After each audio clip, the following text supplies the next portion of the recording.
Pinaghahanda ni Pangulong Ferdinand R. Marcos Jr. ang iba't ibang ahensya ng pamahalaan sa harap ng epekto ng bagyong Krising sa bansa.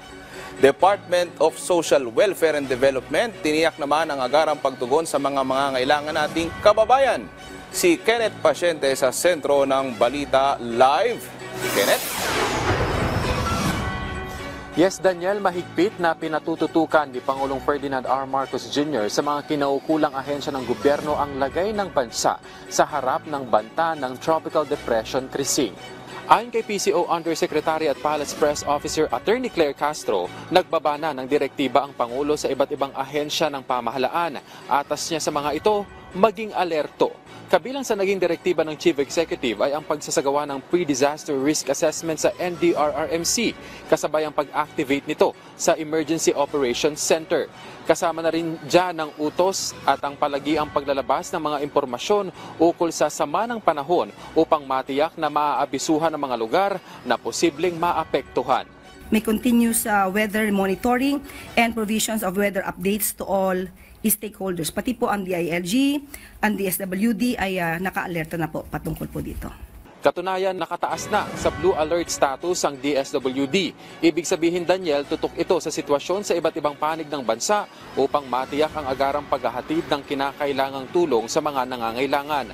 Ayon sa ahensya, mahigpit ang koordinasyon nito sa mga field offices upang mapabilis ang pamamahagi ng mga relief goods at iba pang anyo ng ayuda, lalo na sa mga lugar na apektado ng kalamidad o emergency.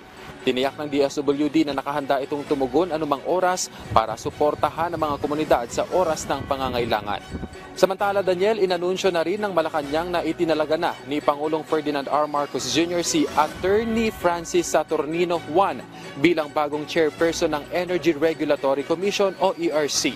Git ng palasyo, bit-bit ni Juan ang mahabang karanasan nito bilang energy expert. Kaya tiwala ang Pangulo na pamumunuan nito ang maayos ang ERC.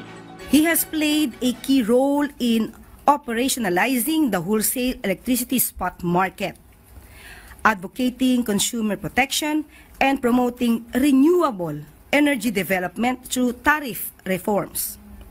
With his deep institutional knowledge and leadership, we are confident that Chairperson Juan will steer the ERC toward more efficient, transparent, and pro-consumer decision-making. Itinalaga rin sina Attorney Amante Liberato at Attorney Paris Real bilang bagong mga commissioner ng ERC. Kinilala naman ng palasyo ang naging panunungkulan ni dating ERC Chairperson Mona Lisa Di Malanta. We extend our deepest gratitude for her dedicated service to the Commission and to the Filipino people. We wish her continued success as she returns to private practice.